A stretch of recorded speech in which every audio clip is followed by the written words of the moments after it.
두 번째 챕터 효소의 작용에 영향을 미치는 요인에 대해서 살펴보도록 합시다. 기본적으로 효소는 단백질로 이루어져 있기 때문에 온도나 pH의 영향을 잘 받아요. 자, 그래서 1번에 보시면 온도와 pH 나와 있죠. 자, 효소의 주성분인 단백질은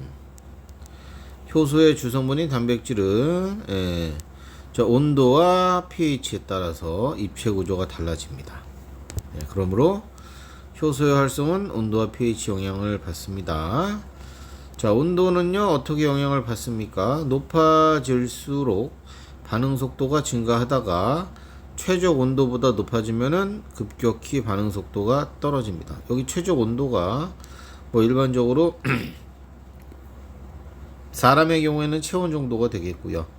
뭐 열에 강한 그런 세균 같은 경우는 좀 높은 온도가 되겠는데 최적 온도가 이제 다르겠죠. 근데 그 온도가 넘어가 버리면 여기서 사람은 여기 뭐 내열성 세균의 경우는 여기인데 여길 넘어가 버리면 단백질의 변성이 일어납니다. 자, 최적 온도에서 활성이 가장 높고요. 반응 속도가 최대될 때 온도고 요거 넘어가 버리면 요런 데서는 구조가 단백질 구조가 변합니다.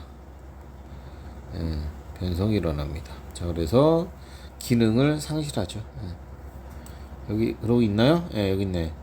입체 구조가 변하여 복합체 형성이 어려워지므로 반응 속도가 급격히 감소한다. 자, 변성작용이 일어난다 정도 체크해 두시면 될 것 같고요. pH도 효소마다 적합 pH가 따로 있어요. 최적 pH일 때 가장 빠르고요. 가장 빠르고 고기를 지나가 버리면은 급격히 또 감소합니다. 활성화가 가장 잘 되나 봐요. 최적 pH에서.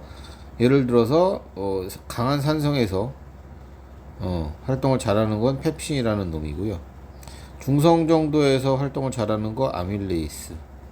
그다음에 염기성에서 활동 잘하는 건 트립신. 이렇게 효소마다 최적 pH가 있답니다. 뭐 그런 정도예요. 자, 그 다음에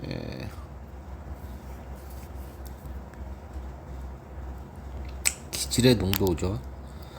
자, 기질의 농도와 반응 속도의 관계인가 보네요. 반응 물질의 농도, 기질은 효소는 정해져 있죠.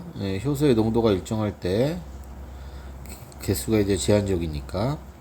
자, 기질의 농도를 증가시키면 반응 속도가 점점 빨라지긴 하는데요. 이게 계속 빨라지진 않습니다. 어느 정도 가다가 일정해지는 형태가 돼요. 이 그림에서 있는 것처럼 기질의 농도를, 반응물을 점점점 많이 준비를 하게 되면 반응 속도가 빨라지겠죠.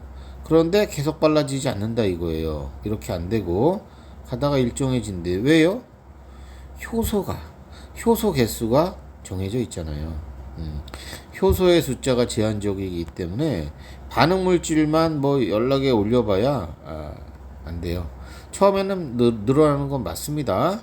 자, 일정해집니다. 효소의 숫자가 제한적입니다. 이렇게 보시면 되고요. 그 다음에 여기는 그렇다면은 효소를 갖다 늘려보면 어떻게 되겠니? 그러면 당연히 또 더 늘어나겠죠. 반응 속도가. 자, 그렇게 보시면 되겠습니다. 자, 그 다음에 여기 있네요. 기질의 농도가 일정 수준에 이르면 모든 효소가 기질과 결합하여 포화 상태가 되기 때문에 더 이상 늘어나지 않고 일정한 상태가 됩니다. 자, 효소를 추가해주면 당연히 더 빨라지고요. 자, 그 다음에 이 반응 속도를 조절하기 위해서 효소 억제제라는 걸 갖다 이용하기도 한답니다. 두 가지로 나눠져 있는데요. 반응 물질 기질하고 경쟁을 해서 이 활성 부위에 들어가야 되는데 기질이 억제제가 여기 대신 끼어 들어가는 거야. 억제제가. 자, 이렇게 기질하고 경쟁을 하는 억제제를 경쟁적 억제제라고 부릅니다. 경쟁적 억제제. 얘가 붙어버리면 이제 기질이 이제 반응을 못하는 거죠. 그죠? 결합을 못하죠. 자, 요거 같은 경우는요. 경쟁적 억제제가 없는 경우 이 빨간색 라인인데 이거에 비해서 분명히 억제가 되고 있죠. 여기 있는 경우는 줄어들었어요. 이렇게 줄어요. 억제가 되는 건 맞는데 기질의 농도를 갖다가 계속 높여주게 되면 나중에는 이게 효과가 없어요. 이 기질이 엄청나게 많아지면 억제제는 적은데 억제제가 붙는 것보다 얘네들이 붙을 확률이 더 크잖아요. 자, 그러다 보니까 자, 기질의 농도를 높여주는 경우에 경쟁적 억제제인 경우는 최종 마지막 부분은 별다른 효과가 없습니다. 네, 별로 억제되는 효과가 점점 사라지죠. 사라지죠. 그러다가 나중에 똑같아져요. 있으나 없으나.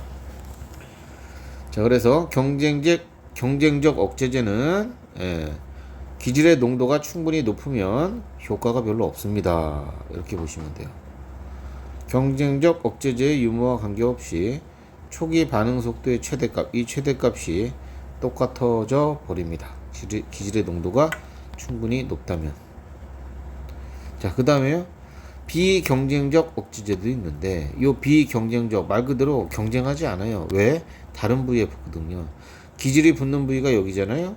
근데 이 억제제는 다른 쪽에 붙어요. 다른 쪽에 붙어서 똥침을 딱 넣나 보죠.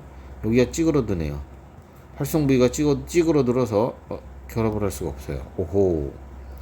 자, 다른 부위에 붙으면서 전체적인 모양을 바꿔버립니다. 이런 걸 비경쟁적 억제제라고 합니다. 따라서 이놈은 기질의 농도랑 관계가 없겠죠. 그래서 억제제가 없으면 이 빨간 라인인데요. 억제제가 비경쟁적 억제제가 있는 경우는 이렇게 줄어들어요. 반응 속도가, 초기 반응 속도가. 억제 효과가 유지가 되죠. 그래서 비경쟁적 억제제가 있는 경우가 비경쟁적 억제제가 없는 경우보다 초기 반응 속도의 최대값이 작습니다. 끝까지 억제 효과가 유지가 된다라고 보실 수 있습니다. 자, 이렇게 효소의 이제 억제제까지 우리가 살펴봤고요. 자, 그 다음에 여기는 실험 과정이에요. pH가 영향을 주느니 한번 해보니까 어머나 pH가 6일 때 떠오르는 시간이 제일 짧았다. 이때가 제일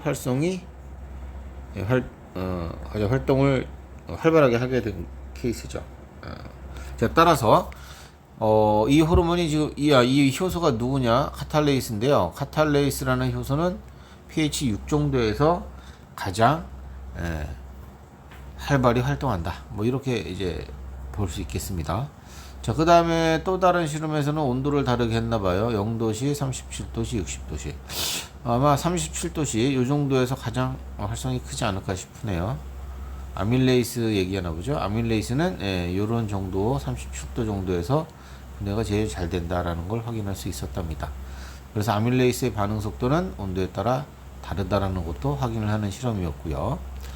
그 다음에 생활 속 효소의 이용으로는 효소는 체내에서만 사용하는 게 아니고 체외에서도 여러 가지 산업 분야에서 사용되고 있대더라 라는 정도만 우리가 그냥 이해해 주시면 될 것 같습니다. 이거는요. 자, 요 내용으로 또 쭉 한번 풀어 보시고 필요하면 질문하시기 바랍니다.